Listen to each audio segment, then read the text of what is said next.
Quero, em primeiro lugar, agradecer o gentil convite que me foi formulado pela gerência do Serviço de Enfermagem para participar da Semana da Enfermagem desse ano de 2021 de forma virtual.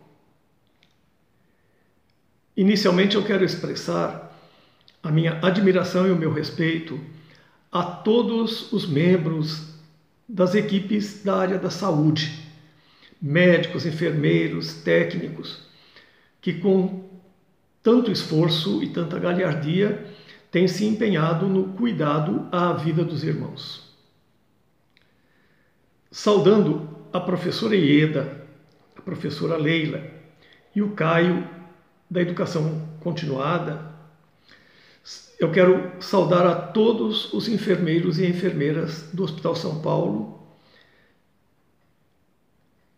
e saudando a professora Janine, quero saudar também o corpo docente da Escola Paulista de Enfermagem e todos os alunos e alunas. Eu recebi há poucos dias um artigo bastante interessante, feito por antropólogos, que nas suas escavações descobriram um esqueleto onde havia uma fratura de fêmur consolidada. E eles chegaram à conclusão de que aquela pessoa a quem pertencia aquele esqueleto, nos primórdios aí da nossa civilização, essa pessoa foi cuidada. Caso contrário, ela teria sido devorada pelos animais carnívoros da época ou não estaria ali junto dos seus familiares naquele túmulo dentro da caverna onde habitavam na passagem do pré-histórico para o histórico. Achei muito interessante a conclusão a que chegaram, que era a conclusão do artigo, não é? Foi o cuidado que marcou o início da civilização. Aquele fêmur consolidado ali junto com os familiares era prova de que o cuidado marcou o início da civilização. Isso me chamou bastante atenção.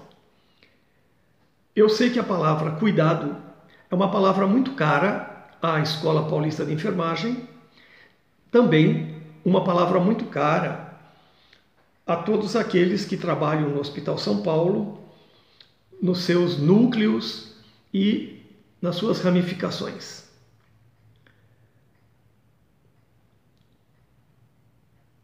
Cuidar realmente é ter atenção para com o nosso semelhante, é fazer o melhor para que ele possa desfrutar de uma vida com sentido e, sobretudo, no caso, uma vida com saúde.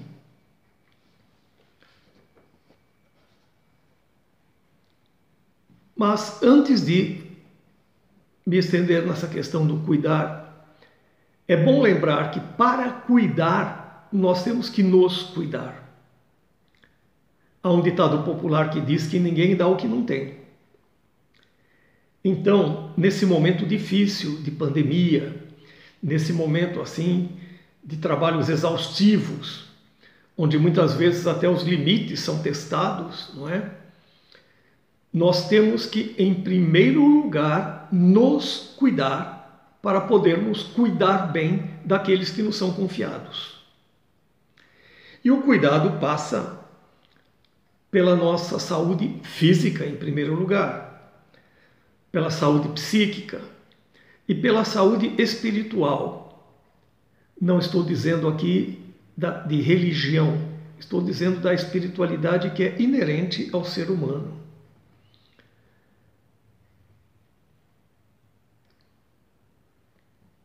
Uma das maneiras de nos cuidarmos bem é estarmos atentos à humanização.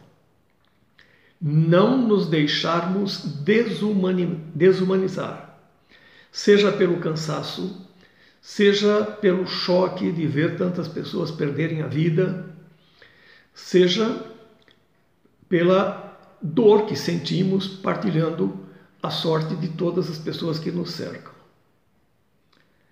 E Jesus é um modelo acabado de humanização. E nós podemos nos espelhar nele para nos rehumanizarmos. A primeira atitude de Jesus é que ele toma a iniciativa.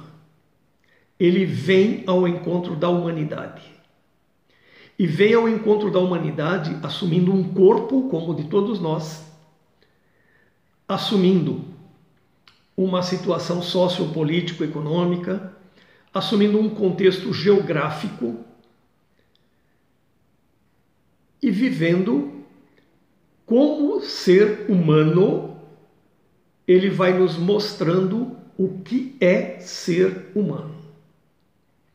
Então ele vem ao encontro, toma a iniciativa, ele acolhe sem distinção todas as pessoas e ele procura fazer aquilo que está ao seu alcance para proporcionar-lhes bem-estar, felicidade, vida com sentido.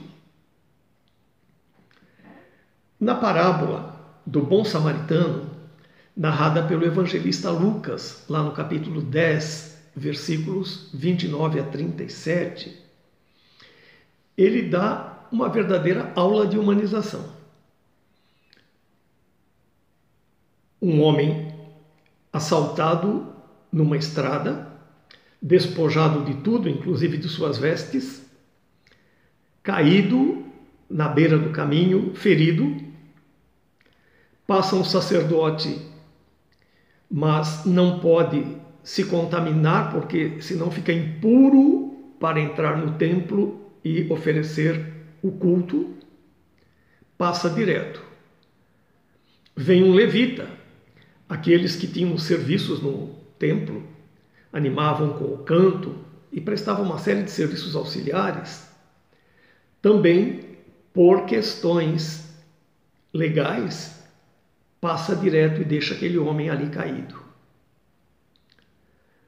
Vai passando por ali um comerciante montado a cavalo. E aí ele vê aquele homem. Então a primeira coisa para nós nos humanizarmos é termos os olhos bem abertos para ver o que acontece ao nosso redor. Ele sente compaixão. Quer dizer, ele se compadece, ele padece com aquele homem que está ali naquela situação deplorável, naquela situação totalmente indefesa. Ele desce do seu cavalo, aproxima-se e, com os recursos que tem na época, ele cuida das feridas, derrama azeite, que seria o antisséptico, e derrama o óleo, que seria o cicatrizante. Põe aquele homem nos seus ombros, o coloca na sua montaria e o leva para uma estalagem. E ali recomenda ao estalajadeiro que cuide bem dele e que, se as moedas que ele deu para pagar os trabalhos não forem suficientes, ao voltar ele completará o que for necessário. E Jesus arremata dizendo: e aquele homem era um samaritano. Por que era um samaritano? Os samaritanos e os judeus, eles foram um só povo. Depois, por divisões políticas, no período da realeza, eles se dividiram. O reino de Judá era o reino menor, no sul, e o reino do norte, com a maioria das tribos, se desenvolveu muito. E havia entre o reino de Judá e o reino de Israel, como era chamado o reino do norte, havia então entre o reino do norte, o reino de Israel e o reino do sul, uma série de litígios. Depois, o Reino do Norte foi conquistado pelos assírios e eles usaram uma forma bastante estratégica. Eles retiraram uma boa parte da população local e trouxeram povos de outros países com outras culturas e outras religiões. E claro, houve uma miscigenação racial. E os judeus do sul, mais ortodoxos, não é? Tinham assim uma grande rixa. Eles achavam que os samaritanos eram um povo de segunda categoria. Embora ainda tivessem princípios religiosos comuns, eles eram desprezados. Então, ao dizer que aquele homem era um samaritano, Jesus não está fazendo politicagem. Ele está dizendo que até aqueles que muitas vezes nós julgamos como inimigos, eles podem ter mais humanidade do que nós. E ele vai arrematar a parábola dizendo ao doutor da lei, que havia perguntado quem era o próximo: vai e faze tu o mesmo. Então, hoje, todos nós somos chamados a ser samaritanos. Todos nós somos chamados a cuidar da vida, a defendê-la. E cuidar e defender da vida passa por tarefas, às vezes, muito pequenas. E mesmo no nosso campo profissional, até tarefas muito rotineiras. O importante é o espírito com que fazemos isso.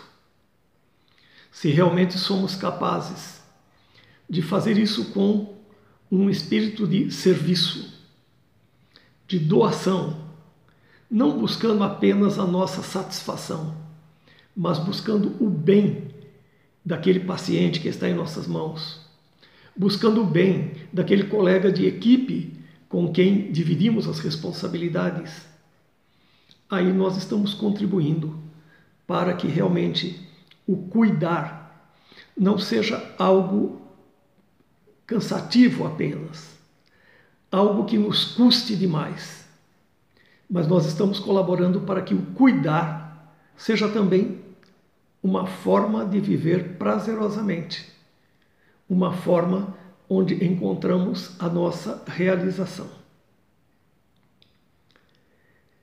Eu espero